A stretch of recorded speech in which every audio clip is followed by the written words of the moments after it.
The movie opens up as a monk named Master Tang is on a journey to India to obtain the Holy Scriptures and bring them to China. He is accompanied by his disciples, the Monkey King, Sun Wukong, Baji, and Sha. On their journey, they have passed several tests, but this one will be the toughest one they have come across. During their journey, they travel across a river by boat. Everything seems to be going fine, but suddenly, a river monster emerges out of nowhere and attacks them. The group tries their best to defend themselves, but to no avail. As they are about to be eaten alive, a mysterious portal appears out of nowhere and swallows the group. When they reach the other side of the portal, they begin to fall at a very high speed. As they continue their free fall, Master Tang notices a beautiful woman, and it appears as if he has fallen in love at first sight.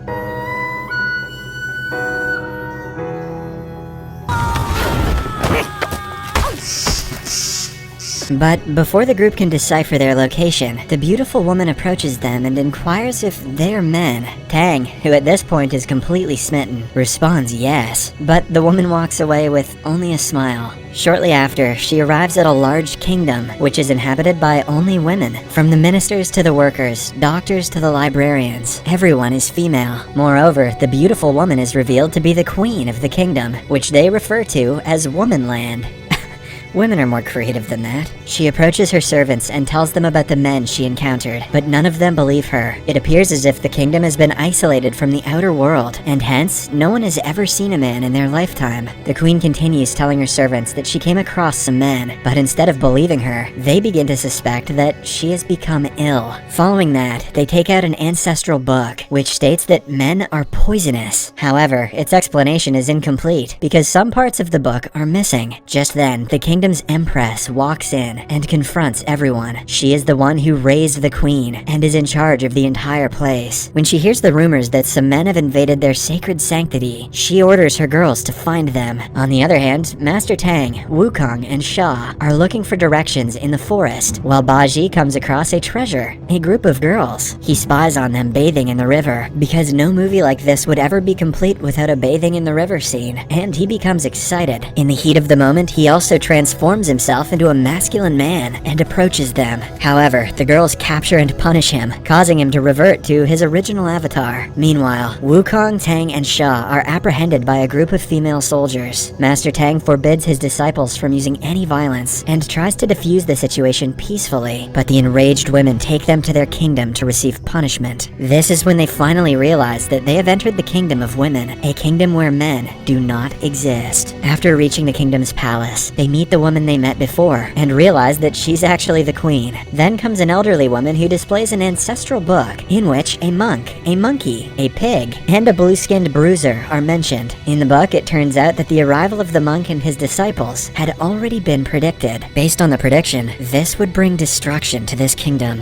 As soon as the females hear this, pressure comes from various parties, especially from the empress, to sentence the men to death. The queen also agrees, but before that, she wants to interrogate them first. Although hesitant, the empress agrees, and the men are imprisoned for one night inside the palace before the execution day. At this stage, Wukong, who possesses superhuman strength, can easily fight the women off and help his friends. However, when he remembers Master Tang's advice to refrain from violence, he decides to comply with the situation. The same night, however, Master Tang agrees to do a prison break. Wukong breaks the prison door, allowing them all to flee. At the same time, the queen and her servants arrive at the prison for interrogation, but they are accidentally knocked out by the men. Once outside, the men try to fly back to their world, but it turns out that this kingdom is protected by an enchanted barrier that even the great Wukong himself can't penetrate. Realizing that there is no escaping the place, Wukong suggests that they speak to the queen, as she is the only one who can help them. Master Tang and the others also agree, and they return back to the prison. After a while, the queen and her servants regain consciousness and make their way to the prison. The queen decides to question the four individually, so she questions Tang, while the other servants interrogate the remaining three. During the interrogation, the queen confesses that she is attracted to Tang, but the latter claims that he's a monk and cannot love the queen. He also shares that his sole goal of traveling to the west is so that he can obtain the Holy Scriptures, with which he can rid the world of its sufferings. He then hands her a travel log containing all of his thoughts and insights. As the two start getting friendly, Wukong interrupts them and inquires about the way out, and the queen promises to help them. Just then, the empress arrives at the prison and announces that the men will be executed the following day. The next day, the men are tied with ropes and preparations for their execution are underway. A few moments later, the queen arrives dressed as a soldier. It turns out that she has planned everything for their escape. She informs the men that she has replaced the sharp arrows with toy ones, and all they have to do is fake their deaths. The men agree, and the execution begins. The Empress orders her soldiers to shoot the men. At first, Shaw is shot, and he pretends to be dead brilliantly. However, when it's Tang's turn, he struggles to act, as he has been taught to never deceive others. Seeing this, Shaw cleverly throws a stone at him, knocking him out. Then, Wukong is shot. But during Baji's turn, the Empress orders the soldiers to change the arrows. Being a man in this kingdom alone is a crime, but being an ugly one is an even bigger crime. Jesus. The writer of this has some priorities to sort out. As a result, he is attacked with multiple arrows. However, since Baji is a demigod himself, he won't die that easily. After completing the execution ceremony, the Empress orders their bodies to be thrown away. At this point, everything is going according to the plan of the queen. She manages to bring them to a safe place, which turns out to be a very sacred place in the women's kingdom. Right then, the queen reveals that even she herself doesn't know how to get out of this kingdom, as for centuries, no one has ever tried to get out of this kingdom. But she believes that the missing fragment from the ancestral book may provide an answer. Hearing this, Wukong deduces that the missing page of the book is hidden somewhere around this sacred place, so they all begin to search for it. After a bit of looking around, Wukong discovers the paper and gives it to his master. Tang goes through the paper and discovers that the only way to leave the woman land is by understanding the meaning of love. As a monk, Tang admits that he doesn't know much about love, but just then, one of the servants reveals that she once heard about a love story in the kingdom of women. Rumor says that there was one girl who was very curious about what lies beyond the realm of women. Mysteriously, she then had a relationship with a water boy from the outside world. Because they were from different worlds, they were unable to meet in person and could only meet telepathically. Unfortunately, not much is known about the ending of their love story. Hopefully, they discovered FaceTime. Suddenly, Tang, Shaw, and Baji scream in agony as their stomachs swell. The queen congratulates them and reveals that they drank water from the river of the sacred place. The water has a magical power. Those who drink it will get pregnant. Moreover, it will only take 9 days to give birth after the pregnancy. Being the only one who didn't get pregnant, Wukong is tasked to find a solution. Given the fact that they are men, it will be very difficult to give birth, so Wukong doesn't have much time left to save them. Fortunately, a servant informs them of a woman's location who possesses the abortion water. Wukong rushes to the said woman, but finds out that the process of making abortion water takes at least 100 years. What the hell is going on in this movie? However, when Wukong starts pleading, the woman reveals that there is a shorter process too. She asks Wukong to touch her heart with true love and make her shed tears. Those tears will be the abortion water that he wants. However, Wukong doesn't understand anything about love, as he's never been with a woman before. All he knows is the care and love Master Tang has shown him. Wukong starts narrating that long ago, he was a very chaotic person until Master Tang accepted him as a disciple. From that day onwards, he promised to never let his master down and do whatever it takes to protect him. Unexpectedly, the woman considers the story to be a story of true love and sheds her tears. After retrieving the tears, Wukong bails on her immediately and rushes back to his people. On the other hand, Tang still hasn't come to terms that he will be giving birth to a baby. However, the queen tries to explain that the process is not a bad thing after all. She also mentions that performing an abortion is the same as killing. Hearing all this, Tang slowly starts to accept the reality that this movie has a political agenda and decides to give birth. Meanwhile, Wukong arrives with the abortion water, but Tang and the other men share their decision to give birth. Hearing this, Wukong is enraged, as he believes that having a child will distract Tang from his goal. So, he freezes them all and forces them to drink the abortion water. The water reacts fast, causing their stomachs to revert back to their normal selves. However, Tang appears to be displeased. To calm himself down, he goes away and copies the words from the scriptures on the ground. Ever since he was a kid, he has been using this technique to calm himself. The queen also joins him, and they both start writing stuff. Unfortunately, they are so caught up in the activity that they reach very far, and the Empress spots them. She immediately orders her soldiers to arrest Tang, despite the queen begging her not to do so. But instead of being imprisoned, Tang is taken to the seashore. The coast is known as the Endless Sea, where if a person sails, he or she will never return. Shortly after, while Tang is being sailed away, the queen arrives on her deer and jumps into his boat. In no time, the boat goes far off the beach, and thick fog covers their surroundings. Now it seems as if they have lost their way, as nothing is visible. Meanwhile, the Empress is devastated because she believes that the woman land will be destroyed without the queen. She immediately immediately goes to Wukong and tells him what happened. As Wukong tries to understand the gravity of the situation, the Empress falls to her knees and begs him to save the Queen. This finally convinces Wukong, and he sets out to find the sailing duo. However, this sea is named the Endless Sea for a reason. Even with the magical eye, Wukong can't manage to find them. Elsewhere, Tang and the Queen become stranded in the middle of the sea. The mist has disappeared, but as far as their eyes can see, there is only ocean. Although it hasn't been long since they entered the sea, it has felt like ages for them. The Queen becomes thirsty, so she decides to drink the seawater, but Tang stops her, claiming that it will make her even more thirsty. Eventually, Tang sincerely offers his flesh to be eaten by the Queen. This makes the Queen very emotional, but she refuses the offer and prefers to face all the challenges together. Besides, that's disgusting. After a while, a massive storm hits the sea, but the couple somehow manages to survive and spend the night. After the hurricane passes, their boat finally touches the mainland. It turns out this is what was meant in the prophecy, that only true love can open the exit gates of the female kingdom. The love shown by both of them has caused a giant gate to appear in the middle of the sea. This is spotted by Wukong and the rest, and they manage to find their master. Immediately, they invite Tang to leave the place, but Tang instead turns to the Queen and invites her to go together. After a bit of discussion, the men enter the gate, but when the Queen tries to step in, she is stopped by the enchanted barrier, indicating that she is not permitted to leave Womanland. When she tries to force her way through the barrier, Womanland and its inhabitants begin to transform into stone. The Queen herself begins transforming into stone. Fortunately, Tang quickly grabs her and returns her back to normalcy. However, she collapses and loses consciousness. In the next scene, the water boy also notices the gate and quickly swims to Womanland where his partner lives. Elsewhere, as the Empress is caring for the Queen, she is reminded of the past. Several years ago, the previous Queen handed over a child to the Empress, claiming that the child has the bloodline of Womanland. The previous Queen also asked the Empress to raise the child the best possible way she can. It is then revealed that the girl who fell in love with the water boy was none other than the Empress herself. However, because she was tasked with taking care of the child, she had to give up her love for him. Meanwhile, Tang decides to stay in Womanland a little longer until the Queen is fully recovered. Right then, he is approached by the Goddess of Mercy, who enlightens him regarding the matter. She informs him that he must choose between these two, to love one person or all sentient beings. At the end of the conversation, she's confident that Tang will make the correct decision. Afterwards, he returns to the palace, where the entire kingdom is performing a ritual for the Queen's health. As everyone is praying, the water boy suddenly arrives and surprises the Empress. He has waited for 20 years for this moment and expresses his love for her. The Empress is touched by this, but she knows where her destiny lies. That is, to guide the Queen to lead the kingdom. Hence, she refuses to rekindle their relationship.